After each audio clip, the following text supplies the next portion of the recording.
didn't want to get on the sidetrack. What I do want to do is now that everyone's got their popcorn, they're caffeinated, they're nature braked, we're going to finish with a bang. So with that, I would like to introduce Alvin Graylin. Thank you.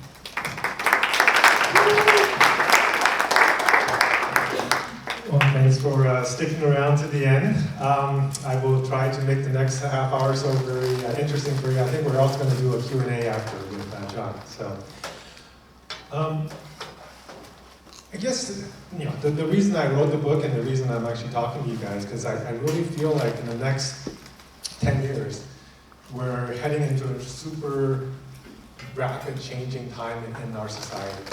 And that change is going to be more than we've had in the last 100. And our society is not ready for it. It is not ready for that pace of change. And I wanted to make sure that people understand what's coming so they can better prepare for it, so that we can make the best out of what's possible. And the reason I use the term directing our next reality for you guys is most of you are creators. And if you're creators, you have a superpower right now. Because the technology and tools that you have seen being used today, you know what's possible with a very small team. And I just want to urge that with that power, make sure that you try to tell messages and stories that are going to help the world adjust faster and more smoothly to this new reality that's coming. And storytelling is really what separates us. It's what makes humans humans. It's what made us progress. Right? In fact, if you look at other smart animals like octopus, right? People talk about, they're just as smart as humans or so whatsoever. But then why aren't octopus ruling the world right now? Because they don't have story. Do you know why? Actually, every octopus is an orphan. All their fathers are eaten by the mothers after they're conceived, and then the mothers die because they don't eat for the whole term of taking care of the kids, and then they use their body to feed the baby octopus. So nobody's there to tell the story to teach the next generation of octopus, and they aren't passing down learnings. Whereas we have been doing this for 200,000-300,000 years. Before we had language, we were telling stories, whether on caves or in music. Right? And if you look at, and both my parents are artists, one's a dancer and one's a painter. So I've lived and grown up in this kind of environment. And I really appreciate how art and story and culture really affects us. If you look at over the evolution of media, we talked about starting on caves and painting on walls. Over the last tens of thousands of years, we've been adding more on two major dimensions. One is the experiential dimension and the immersive dimension, and the other one is the interactive dimension. And we've continued to add to that. And where we're headed to long term is actually the maximum interactivity and the maximum immersion, right? Which is kind of the matrix, or maybe the being in a dream, right? It's something that we do every night. Is actually the optimal medium that we can think of. So it's kind of interesting because that means everything is actually being simulated in our heads. So how is that going to happen? How are we going to get to that type of a medium? And why do I believe? Can you take that off? No. Thank you. And why do I believe that a 3D immersive medium is the long-term future of storytelling? Because if you look at what we've seen over the last few hundred years as media went from text to 1D radio to 2D TV to 2.5D gaming, you see that it's continuing to add more and more dimensions and more interactivity. And humans, we've evolved in a 3D world. And we've evolved to be optimal in terms of experiencing and learning and socializing in this environment. So it is only natural that we continue to move towards a more 3D, more natural interface model. And that is going to happen. In fact, I was very fortunate to have spent some time with Steven Spielberg when he was making the Ready Player One movie, which I actually helped to negotiate the partnership between HTC and Warner Brothers. And we were able to get the entire 3D models of the worlds that came from Warner Brothers and turned it into 6 different video games, which then they also used our devices, so that's Steven using our headsets to direct the movie. and to go into the virtual sets and tell the actors how to behave, where to put the cameras. Start thinking about shots. I needed to know where to put my camera, so they created an avatar for me that you never get to see. But my avatar had a virtual camera. I needed to do frame grabs, or I could do actual shots by walking through the virtual sets. I'm getting shots on a weekend with people. This is crazy. So, I'm not going to talk that much about VR, but I think this is what most people think virtual reality or immersive technology is. And I think that is where it is today for larger devices. And it's not going to be like this. I know if you guys watch Netflix and the three-body problem, they start talking about getting your taste and smell and other things. It's going to take a long time to get to that. But before we get there, what's actually more important is accessibility. And where we're getting to soon is devices like this, like what's on my face, that all of these devices are actually available today on the market, except for the middle one. And most of them have displays already, and most of them are under $1,000. Right? These technologies are going to allow it to be daily accessible, and you can wear it all day. When that happens, there's really no reason to not have this on your face all the time, because it not only adds more, to your experience, but actually adds to your intelligence. So I'm sure you guys have seen this quote, "The medium is the message," but I don't think most people understand what Marshall McLuhan was actually saying when he said this. So I'll tell in my perspective what I think he meant. Because he's not just saying using the medium to tell a message, but the medium itself is a message, where the first medium have always been broadcast, where you have a single creator and it's given to a large mass audience. And what that message is, I'm going to control you, and I want you to conform to my message, whether it was a religious message or a propaganda message or some other message. Right? That's how we've had the first set of media. And then we went to many for the last 20, 30 years, where you have a lot of people making content for a lot of other people. And that message is actually compare and to compel you to follow the trend. And we know what happens. Why is there so much depression in the young people's lives today? It's because we know what happens when you compare. It's a thief of joy, I think is what's the saying. And I think that's really what's happening today. We need to move to the next form of medium, which is many to one. And not necessarily many people to one, actually, but maybe many AIs to one, or many creators, every individual creators making custom content for you as an individual. I think that's where we're headed, because the cost of content creation is going to go from hundreds of millions of dollars to nearly free. And the message there is actually complete and comprehend. Right? How do I complete you as an individual? And how do I make sure that you comprehend the useful messages that will help you become a better person, a better version of yourself?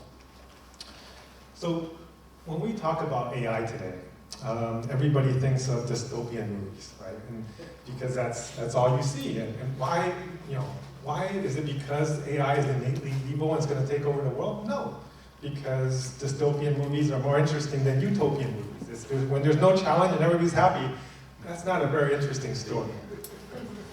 But no, we need to get past that. We need to actually be able to find what it can do for us. Now, I know the last couple of years, everybody's talking about generative AI. And generative AI is not the end of AI, and it is not the beginning of AI. I started studying AI 30 plus years ago. I did symbolic AI at MIT and connectionist AI when I was at UC Washington. And I've built multiple companies in these spaces. What's actually more interesting is the next phase, is agentic AI that's coming right now, and AGI ASI, which will be coming in the next 3 to 5, 10 years maximum. Right? When these things happen, it will actually be able to not just help us be a tool to take over a certain thing that we ask it to do, but it will actually be able to replace us in a lot of the works and larger complex tasks, and maybe later on become a patron to us, so that we don't have to work to make money, because it will be able to generate the productivity that we do today with our labor. Now, if you look at the tools that are out there today, it's getting easy to make this kind of content. I mean, with a phone app, you can start making content that looks like this. You can insert anything into anything, right?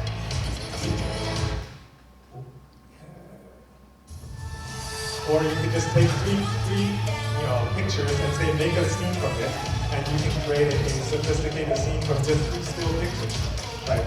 This is making it democratized to anybody and make decent-looking content. Right? Maybe not as good as the professional stuff that Renner's making, but it's getting there. How to be a Xian Bao in China? Okay, I'm going to skip this because I want to make sure we have time for questions. Building the music. No, this is supposed to be the happiest day of her life. I'm going to need more emotion. You're happy. It's your wedding day. Happy like you found a coin in your pocket. Whoa, chill. It's not crypto. So, I mean, you want character consistency, right? It's getting easier to be able to do that with these kind of tools where you have a, you control the entire emotional spectrum. Wait, it's not that good. Okay. You have people like who's made films like this. It took a 90-second or 2-minute movie that cost $96 to make. All the video, audio, special effects, noise, everything was made by one person over a weekend. And the quality's been good. I mean, you can still tell it's AI, but just imagine, if you extend that 2 minutes for $90, it's essentially not, millions or hundreds of thousands. It's a few $1,000s to make a full feature film. I'm not going to play the whole thing, but you guys can watch it online. I mean, in fact, about a month ago, I was judging and talking at the MIT AI Film Hack. And they brought in 600 kids from around the world, and over a weekend made about 100 movies. Right? And I got to say, I mean, probably most of them, I would say, half of them, I would say, is probably very mechanical. But there was, 30, 40, 50 pieces that I would say would be very interesting and sent a message.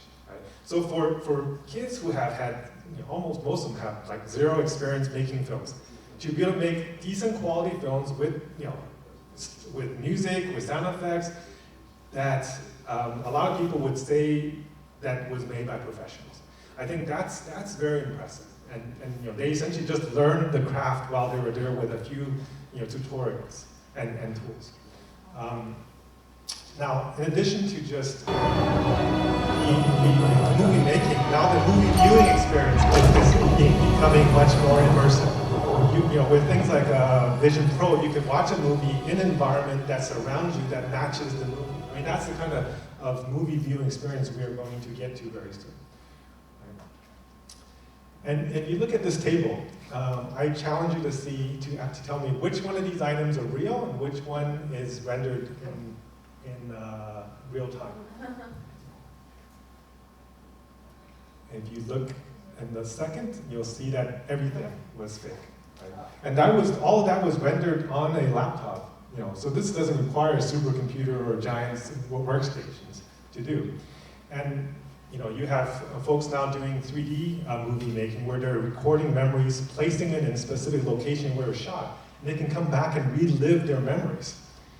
I mean, this is the kind of different type of movie making or filmmaking than we've ever had before, right? So you could have a personal movie where your child's, you can relive that experience with your child, 10 years later. You have tools now that can create scenes that are completely realistic. You can see the shadows and reflections. Everything looks real, except this is all with a Unreal Engine. And you can adjust it, to be different times of the day, different type of weather.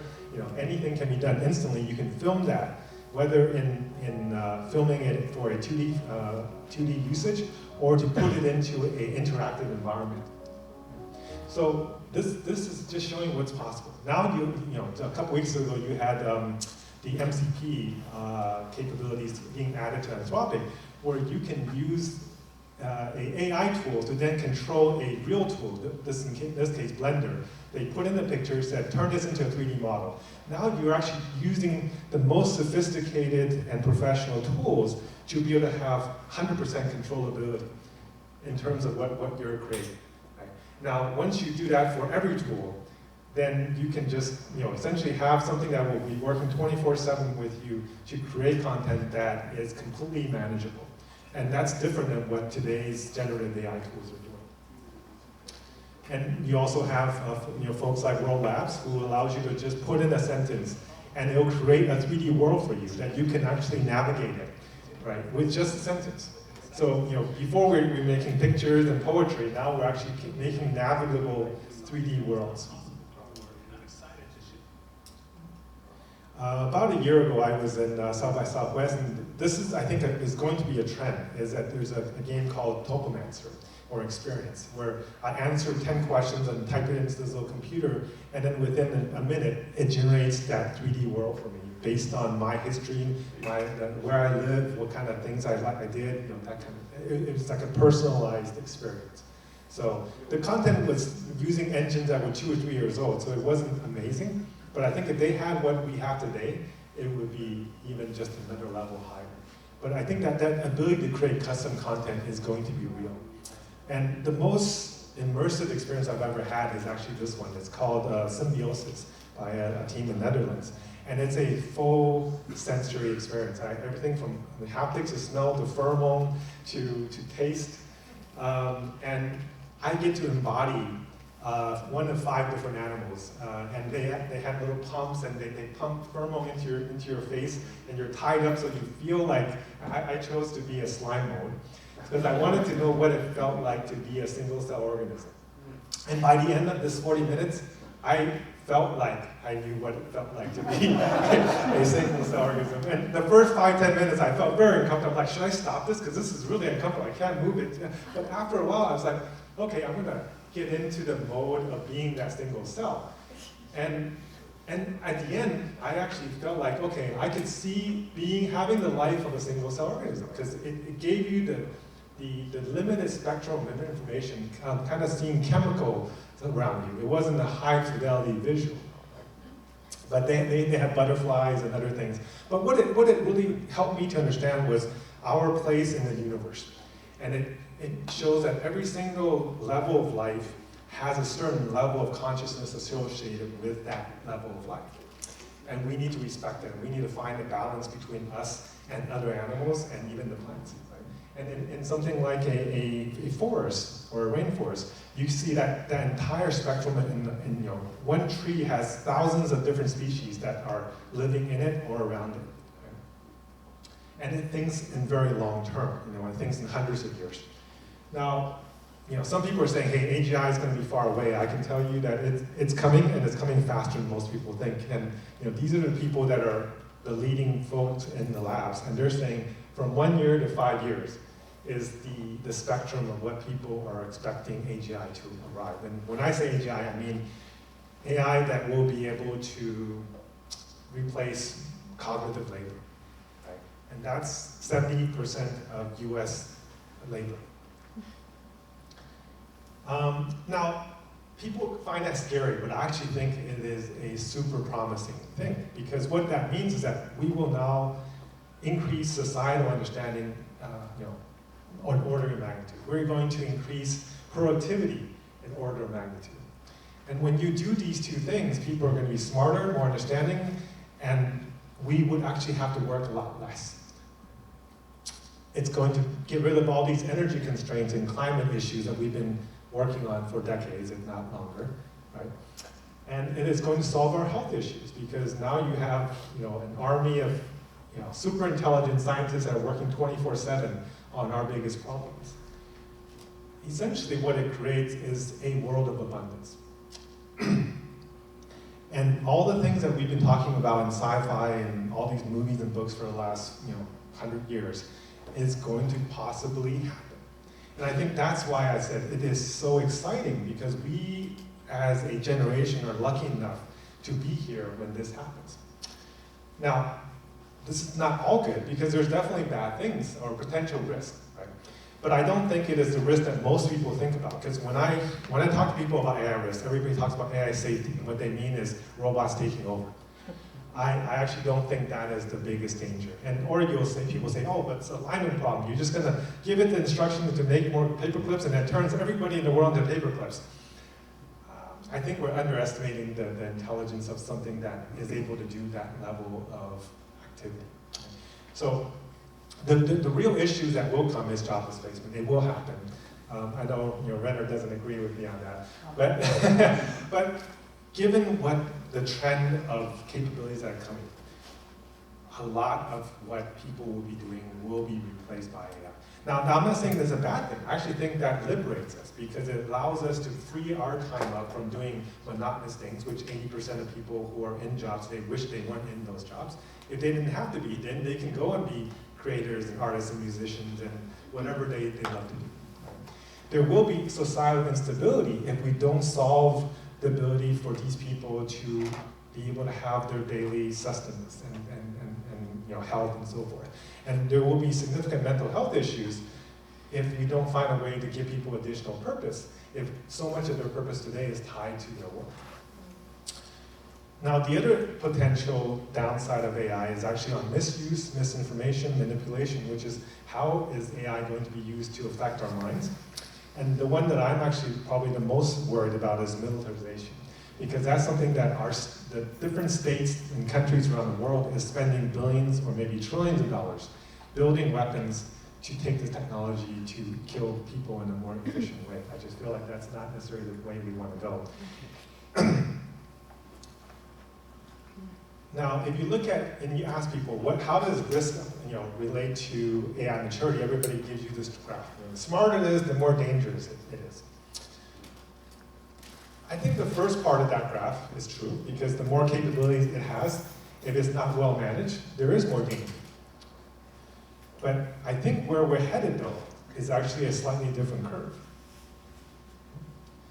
So we are here right now. We're in the agentic space. And what we will find is that it's probably going to be much more of a Kuznets curve. I don't know how many people are familiar with Simon Kuznets. He was a economics professor back in the 1960s. And he essentially came up with a curve that says inequality, pollution, energy use, all goes up early in a development of a society. And then later on it comes down. And we've seen that across the board for those areas. And I think we will see that same thing for AI risk. Because once we get past the stage where it is just a tool, where it starts to be able to understand right or wrong, where it's aligned to what's good for the world, it becomes safer and safer because it can understand that doing the wrong things can be prevented. And there are other solutions to using violence or other ways to solve problems. So that was an intuition I had about 3-4 years ago when I was writing this book. But about a month ago, a paper came out that gave me so much hope. And it talked about emergent value systems that come from AI. The smarter an AI is, the more it started to be able to find its own coherence inside the data, even when you have crappy data. Right? A lot of times you hear people say, oh, garbage in, garbage out. And as long as there is some level of truth inside the garbage, smart AI finds that truth and finds a value system within that truth. So no longer is it just random and based on what you feed it. It finds a coherence. It finds a utility maximization for the data that it has. And it acquires its own goals.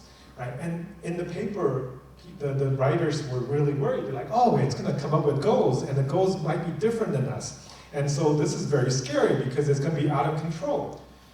But if you look at the data, what it shows is that the smarter it is, the more it finds the utility function that maximizes universal utility of whatever world that it lives in. And it becomes less and less corrigible, which means it listens less to the instructions of the guardrails that are given to it by the AI researchers. And that sounds scary, but to me that sounds very promising, because any guardrail and any value system that an individual human or an individual team of human is giving to the AI is a biased guardrail, because it is based on a limited understanding of the world and of whatever perspective they have, wherever they live, whatever education system they have. And it's also based on today's information of what is right and moral today, which is very different than what was right and moral 50 years ago or 100 years ago or 500 years ago. Right? And so we should not think that we have the ultimate answer of what is moral. And we should let the system continue to refine based on what it learns from the world. So where do I think the real danger is? It's actually in cyber attacks based on this.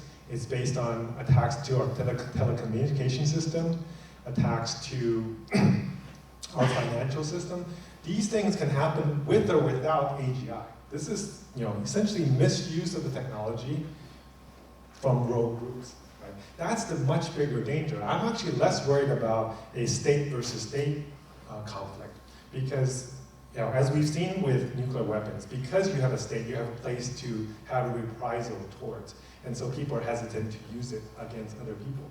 But if it is a rogue group who can make chemical weapons or special viruses, there's no fear of unleashing it on the world. So the real danger is rogue bad actors that will find this technology, use it against, for whatever purpose that they have. So we need to spend more time to solve that and work together between nations to identify rogue actors before they start using it. Now, what's happening today is more of this, right? It's rhetoric, country, US versus China, just increasing intensity of things, talking about the Manhattan Project. And what happened was last time we had a Manhattan Project, right? It came up with something powerful, but it was used almost immediately after it was created. And we have folks like Alexander Wang, who's one of the CEOs of, in the AI space. He put out this whole page ad the day Trump took office, and he said, we must win the war on AI. But what's not said is versus China. Right? To position this whole thing as a war, it is such a dangerous way to narrative for what's happening. So we need to get away from that and start looking at other things. Now, we talked about job displacement. Even today, 40% of companies saying by 2030, we're going to replace a lot of our workforce with AI. Coding program, which is one area where AI is making the most progress. What we are finding is we are not far from the world. I think we'll be there in 3 to 6 months, where AI is writing 90% of the code. And then in 12 months, we may be in a world where AI is writing essentially all of the code. So this is Dario Amodei. He's the CEO of Anthropic, one of the top 3 AI models in the world. And he's telling us, essentially software jobs are not safe anymore.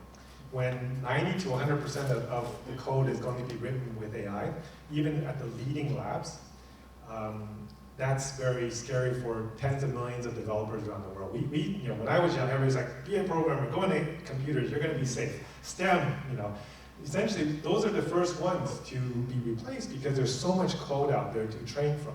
So you can create very high quality programs with AI now. This is a chart of the replacement cycle for some reason it's not showing, okay.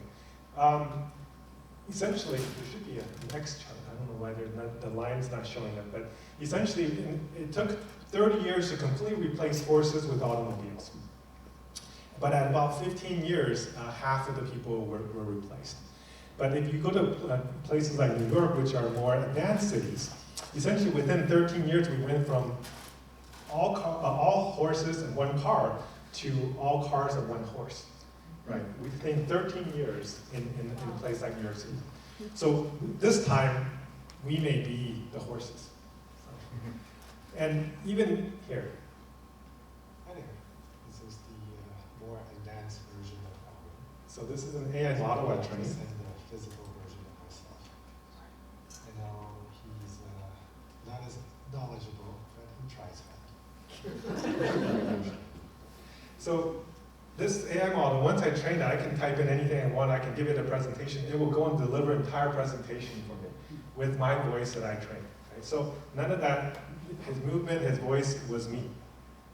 So even the kind of things I'm doing can very quickly be replaced. And on a Zoom call, I have zero additional value to him. In fact, he's better because he can speak 150 languages. Now, back to you guys, right? I know, we talked about this writer guild, and people are fearing losing their work. I actually think that this should be turned upside down. I think the people who should be the most worried is actually the studios. Because the thing that the studios used to offer was a giant workforce and giant budgets to be able to do all the things that the writers wanted to do. Right? Now, if that can be done for thousands of dollars, maybe tens of thousands of dollars, a really good writer, a really good creator can do almost all of it, maybe with 1 or 2 other people. by themselves. So it actually takes the studio out of the loop, and it takes the risk of creation out of the loop. And so anybody can become, if you are a truly unique, genius creator, you don't have to be afraid of, whether you're selected by the studios or the producers or the directors. Now, this goes back to the purpose of work, right? If you look at why do we work? Right now, the word occupation comes from the Latin word occupatio, which is to take up something, right? What is it taking up? It's taking up your time. You're essentially trading in your time for money. The word vocation used to be how people talked about their work. And vocation is actually, the Latin word is vocatio, which is a call, to be called, and to be called by God. Essentially, it's a calling of what you were meant to do as a person. We need to kind of move from trading time to going back to what vocation was, which is doing what you love and spending time doing something that you truly enjoy and spend your life doing. We see vocation today as something that's, blue collar or low end. It's actually the opposite if you look at the root of where it came from. And we need to stop thinking about work as something that is just for money, because money will be actually increasingly less valuable over time, especially if we take care of people's daily requirements with some type of a UBI system. So, I mentioned my dad's an artist, so I like to read, biographies and artists' biographies particularly. And this gentleman was quite inspiring because I think he answered a very difficult question for a lot of people, which is, what's the meaning of life? He said, the meaning of life is to find your gift. And he also said, the purpose of life is to give it away. Right? He didn't say the purpose of life is to get on the cover of Fortune magazine and billionaire. Right? He's saying, find whatever you can do to bring value to the world and give it away. And he was also relatively successful in this time, but I think most pure artists are actually like that. They don't do it for the money, they do it for the art, for the message that they can have on the people who are looking at or listening or watching or experiencing whatever they've made. Now, if you look at movie making, movie producers, directors, they actually have a lot of power, not just in entertaining, but actually in creating the future. Right? Everything that was described in these movies became reality, became a real product. And if you go talk to the entrepreneurs who made these, and you ask them, where did you get your idea? Like, oh, I watched this movie, I read this book, and it really inspired me. I want to make it real. Right? So I want to reiterate to you that as filmmakers, all of you actually have a responsibility because you're actually helping create this future. And you want to make sure that you're creating a future you actually want to live in. So Edward Bulletin, his name's not very famous, but he said something or wrote something that most of you probably know. He wrote, "The pen is mightier than the sword." But a lot of people don't know actually the phrase that preceded it. It was, "Beneath the rule of men entirely great, the pen is mightier than the sword." And that just means that when you have a good leader above you, if you can use words, you can actually make bigger changes than using violence to change the world. And maybe even now, beneath the rule of men less than great, this may be even more important, because you need to use your means of influence beyond yourself. And film is actually one of the most impactful form of medium that we have today. So we maybe need to change this up a little bit. So the prompt is actually mightier than the sword today compared to what it was back in his days. Now, how do we get rid of all those risks that we talked about? It's actually not that difficult, and I've been saying this for a little over 2-3 years now. First, you got to educate the public. You got to let people know what are the good and the bad things that can happen with this technology so that they know what's possible and what to avoid. We have to have an international body for regulation and for safety focus. Right? In fact, the sad thing that just happened about a month ago was that there was the 3rd AI Safety Summit in Paris, and US and UK was the only country out of like 100 countries that decided not to sign the AI safety resolutions. Right? So for a country that is leading the world in this space to not want to focus on safety, something seems wrong. And we need to fund detection and countermeasures for the near-term risk. I spent a number of years in cybersecurity, and I will tell you that the first people to use new technologies are hackers and bad actors, because that's when it's most valuable, when the defenses have not been put in yet. And we need to put efforts to create those detections. You know, just like we have antivirus and anti-network attacks systems, we need ways to detect some of those deep fakes or other types of network intrusions before they happen. And they're going to get more and more sophisticated. And we do need to retrain our workforce, right? Because a lot of the things that we do today, folks in, let's say, accounting or kind of basic commercial artists, those are going to be replaced very, very quickly, right? And then the rest, the more human aspect of it, the more you're dealing with people to people, probably the safer you are. And we need to create a UBI system globally. Because otherwise you're going to have 20, 30, 50% of the population on the streets, and we don't want a world like that. We need to accelerate an open metaverse infrastructure. Why do I say that? Because I think having a parallel, non-physical world to allow you to have an outlet for your energy is important, because it gives people a sense of purpose. It gives people a place to maybe make additional income, maybe have them go in there to be educated, have them go in there to virtually talk with other people around the world so that they have a community that they can get support from and feel belonging to. And then, lastly, we need to cooperate on creating a global lab to do AI creation and alignment. Because when you do it as a single country, you essentially create yourself as the good guys, and everybody else in the world, all the other 192 countries, as the enemy. Because the objective function is to make America great, or to make Russia great, or to make China great. That's a bad idea, because when you start having these superpower beings that thinks you're good and everybody else is bad, it will make the choices that are not good for the larger society. But I hear a lot of people say, there's no way US and China are going to work together. There's no way Europe is going to work together. 27 countries, blah, blah, blah.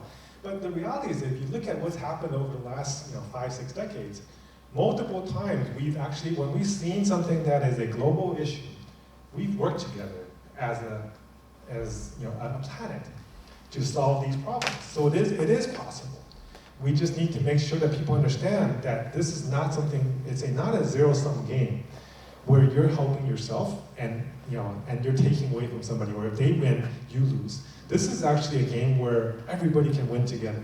And then once you see that as a common threat and a common benefit, then I think it changes the equation. Oppenheimer, he said something I think is very profound. He said, the people of the world must unite or they will perish. And I think we are now more so at that moment than we were back in 1945. So I'm sure a lot of you guys are Trekkies. Do you guys remember? Do you know what this scene was? First contact, exactly. So why did the Federation, why was it possible? Right? Why did a utopian federation become possible? Because the Vulcans, a reasoning, high reason, highly advanced alien species came to Earth to give us technologies that solved our world's problems. The benefit now is that we don't have to wait for an alien species to do that. We are creating that alien species in the form of AI. So we're actually luckier than the folks in Star Trek. But there is something I want to remind you is in 2026, in the Star Trek movie, anybody know what happens? World War III, exactly. You're a real fan. So, next year, according to Star Trek lore, we are going to have a World War III. I would prefer we avoid that future. Okay? And I think if we let the leaders of the world know what's possible, both good and bad, maybe we can help them avoid making decisions that will lead us to that type of a future. So, getting towards the end here, people talk about the overview effect, and I know it's a short presentation, but I wanted to hopefully give you a different perspective than maybe a lot of things that you hear, on mass media. Now, I was talking about how you have a high superpower now because you guys have these tools. You guys are living in a time where your decisions, your activities are actually consequential. You can affect the direction of where our world is headed by the content that you create, by the people that you influence. So I want you to take that responsibility with that great power. I want you to take that great responsibility very seriously. In fact, I may want you to do something that is different than what most people say. What makes these movies good? It's actually, what's more important, the superhero or the villain? The villain, right? Why? Because the villain usually actually has less capabilities, they plan further, they have bigger goals, and the superheroes are reacting. They're essentially, they see a problem, they go solve it. They see a problem, they go solve it. And they're usually the richer ones, they have more innate powers, and they still sometimes lose to these lesser beings because the villains have a long-term plan and long-term goal. Right? So what I suggest for you guys is to plan more like a villain and act more like a hero. Okay. So, rather than just being a superhero, because I think superheroes in most movies, their life is too easy. They have too many powers, right? And we as normal humans, we still have limitations. We need to plan with those limitations in mind.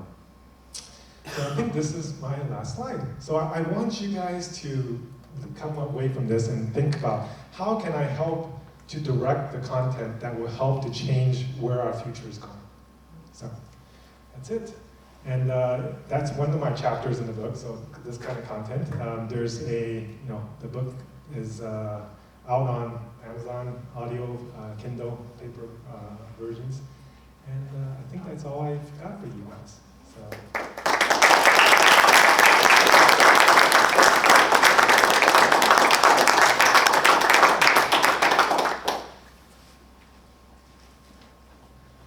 Well, Alvin, thank you so much. And I can also speak from direct experience and numeric data that you don't do a film festival for the money. You do it for the vocation. So, does anyone have any questions or comments? Okay, let's start with Min, and then we'll go to Dylan.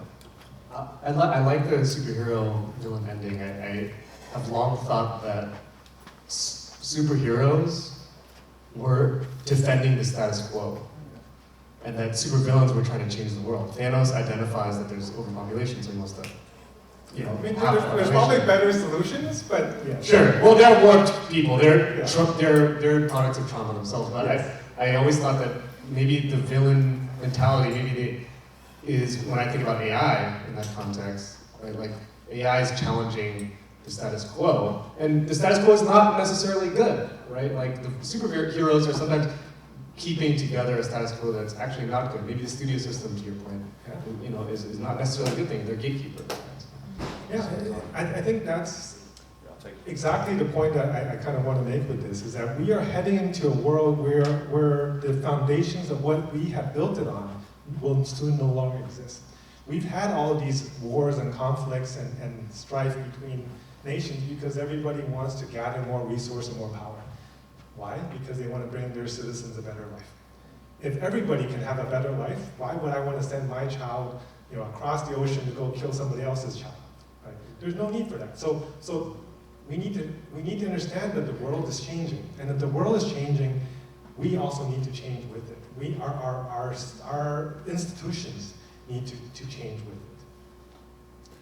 Okay, Dylan, I'm here, and then over to Larry. Hi, just the main question, I thought about this after you mentioned Ready Player One. It's just the idea of, to me, it's not the biggest factor in my head thinking about the worriness of AI is not even war, but just how do you convince the people who are holding the reins of AI not to just turn into a profit? Because we see that a lot in the film industry, where every time there's an invention that makes everything like, it either removes jobs from the industry, it doesn't balance out. It usually just leads to the people on top just taking the reins, and like if like there was a tool that made something go faster, it wasn't that for the people in the film industry to have less work, it's just for, there was more of a promise to do more of that work in the same amount of time. Yeah. So this is actually my plea to you, is to go and create the content that will change the minds of those people, to help them have a perspective that they don't have today. And it's understandable they have that perspective because they've grown up in a world where there is scarcity, where it is a zero-sum game for most things in life and most businesses. But if they understand that we are heading into a different world, and that foundation of what drove them no longer exists, they can change their behavior. And I think sometimes it takes, sometimes it takes crisis for people to see these things. But I'm hoping to avoid those crises by maybe having a piece of film help them see these things. Cool. Two things I really liked about this talk. One was about how intelligence going up and the danger going up, but at some point you said that you corrected and said it went down, and I've noticed that most evil is stupid, is what I found. It's just like you don't have if everything looks like, if your only tool is a rock, you're gonna, so.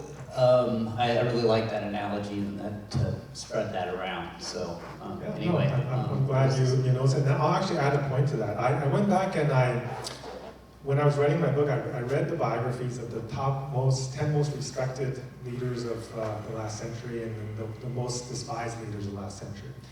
And I found a commonality, a trend between them. First, there was no despised leader that graduated college. Okay? Two, all of the most respected leaders had a lifelong learning habit. So they continued to expand their knowledge, their breadth of information, and they started to have more tools. They didn't just see a rock and start to hit everything with a rock or a hammer. Right? Now, I actually thought that, maybe because there was military aspect, and 100% of the despised leaders had military background. But 60% of the most respected leaders also had military background. But they knew better because they knew that that was not the only tool they had. So, to your point. And I forgot what the second one was, but that's good. Yes, there's a question in the back. Question in the back. So, we all heard about the Microsoft quantum chip, yeah? Okay. What is your take on AI with this new invention coming out? I kind of agree with Renard on this. I think quantum is overhyped. But if you actually understand what quantum chips can do, there's actually only a couple of algorithms that it helps with. And it mostly deals with either encryption or maybe a stochastic environment simulations. So most of what this is doing is actually not those things. Right? So it may actually help you de-encrypt Bitcoin, but it is not going to solve some kind of AI problem for you, right? And again, even with the things that Microsoft talked about, I think a week later, a lot of people kind of debunked it, saying it wasn't really as real as they said it was. So I wouldn't put too much weight in terms of how this changes things. In fact, right now, the best quantum computers were actually simulated quantum computers on real computers. Right? So that's a little bit backwards too. Okay, call it. Yeah, so I love what you say about using film to show people what the future could be and show alternative perspectives there. So one of the things that I've thought about along those lines is around the cadence of that, like how far into the future, and I wanted to see what your thoughts around that were, where if people are creating films like that project 5 years in the future, 10 years in the future, or even next year, what do you think the uptake for those kinds of films are? What are your thoughts around the cadence around that? Just kind of like, would love to hear your thoughts around that. So, if I was going to make a movie in this space, I would actually create 2 futures. And the future is based on the actions of today. And I think that's the most important thing to stress to these decision makers is if we continue on the path that we are going on today, we will go to a very dark future. And if we do the right things and we start working together, doing those things I had on that one slide, we will bend towards a positive future. I don't know if we're going to get to 100% of the utopian federation, but we're going to be a lot closer to that than we are to Elysium or to Terminator.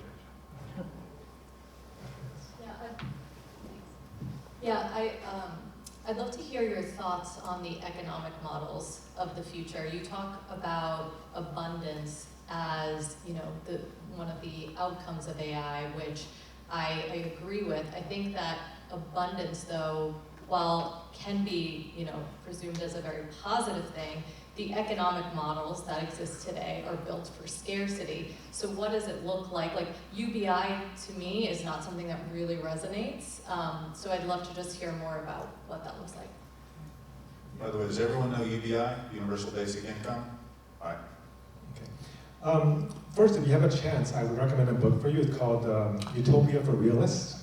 Okay, and it talks about UBI. It talks about all the experiments that's been done around the world over the last 50 years in this space.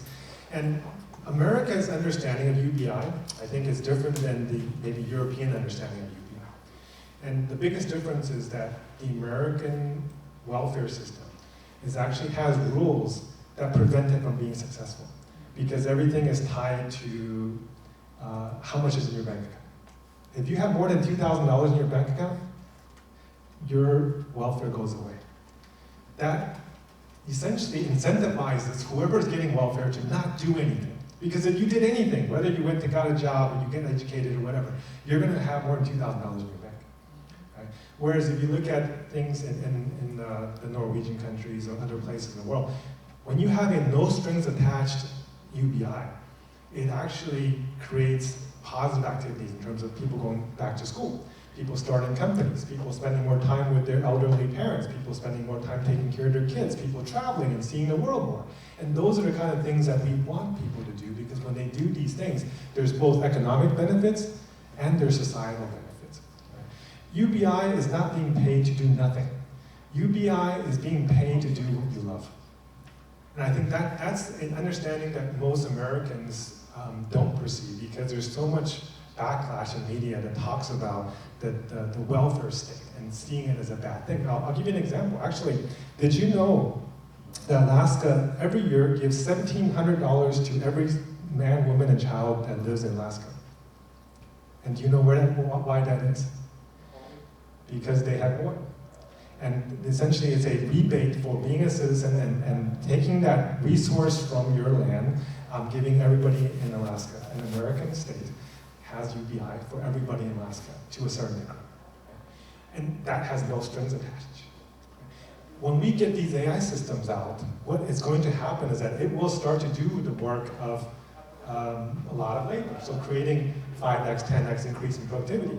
And we can take that same resource that's being created, value that's created, and redistribute it to the world. If you look at Qatar, they have the highest per capita GDP of any country in the world. Why? Because they have liquid natural gas underneath them. It's a resource. It doesn't cost them anything, but it's something that's there. And they use that to distribute it to all of their citizens. Although I think they've corrupted a little bit, because essentially they hire foreign workers to come in to do the real work that the locals are being paid to do, and at about a third the cost that they would pay to the local workers. So there's like a double duty of everything. So but I think what we are getting to is the ability for AI to do the labor so that it becomes our patron. It does the work, provides a value, so that we have the freedom to spend our time doing the things that we would enjoy and we think we add the most value to the world, that we take that gift that's been given to us and we give it away. I don't know if that answered your question. Okay, we got one more question. Oh, Go ahead. So we're in a room right now of a lot of people who understand at least an aspect of AI. But when we talk to a common person, when I say common, I mean the denominator of 6 out of 10, who are just looking at this as an opportunity either to do something or maybe take my job away. What is an area or a way that we could, with the art that we have, get that information out to them that AI is not the one robbing from us, but it's more like a tool than if you went to Home Depot? Yeah, I mean, I think it's actually more than a tool, right? I think today, AI is a tool, and almost all technology in the past have always been tools, so we've always treated technology as a tool. But I think within the next 5 to 10 years, it will actually become our patron. It will be able to do the work for us so that we don't even have to be involved, and it will do the work for us. And probably 10 to 20 years from now, it takes on a different role. It actually becomes our progeny, because it takes into account all the things that has made us human, all of our art and culture and books, and you know, all the content that we created that creates our memes will then be passed on to this new being that is created. Right? So it will go through 3 different phases. But it is a difficult thing for most people to understand and to be able to see that. And it's, you know, they think it's very, very far away because they see it as sci-fi. But the reality is that, as you saw on you know, one of the slides, you know, we're talking about 5 years to AGI and less than 10 years to ASI, something like that. Right? And when you have ASI, essentially, our ability to add productive value to our society goes to near 0. Okay? But I don't see that as a bad thing. I actually see that as something that gives us the option to choose whether or not we want to work, whether or not we want to do something. But it will solve all of the resource issues that we would have as a society.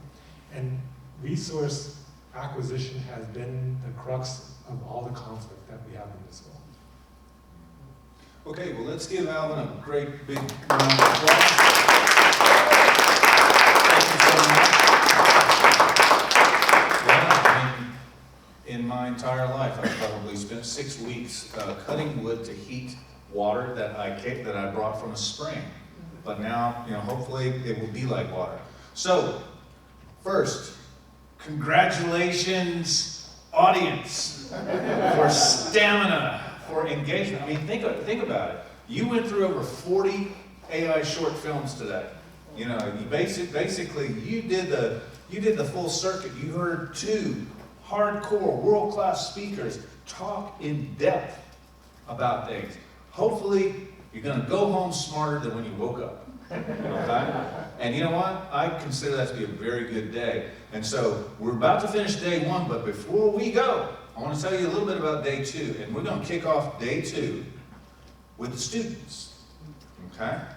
Sixer has, they're going to explain more in depth tomorrow and it's going to be playing here. And you've seen, you know, the Hollywood professionals and the you know, all the adults, if you can call them that, put some of their best work on this beautiful wall. Well, tomorrow we're going to see the future and how the kids are thinking. When I say kids, I say that as one of the highest compliments because these are the people who are going to be the natives. So we'll start there.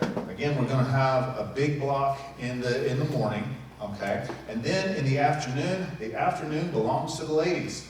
We're going to have Deborah Aho Williamson kick off at 1 o'clock, and she's going to tell you a lot about consumers and AI. You're going to learn a lot about how, I guess, to your point, how the public is acclimating and mainstreaming AI. And then don't ask me to schedule right now. We're going to have Adrienne Lahens, please. She is going to give our keynote address. And one of the things we are going to do tomorrow with the afternoon blocks is we're going to split them into 1 hour. Because, you know, one of the feedback, I'm saluting your stamina, and you are going to get a 2-hour blast in the morning if you want to do the whole thing. But also, we're going to take the afternoon in more digestible pizza slices. So, tell all your friends, tell them to come here. Let's pack it in, and then after tomorrow, we are going to go to the Queen Anne Beer Hall and have a civilized drink or four. I like that. But thank you so much, and I'm happy that you stayed around, and enjoy the rest of your evening. Thank you.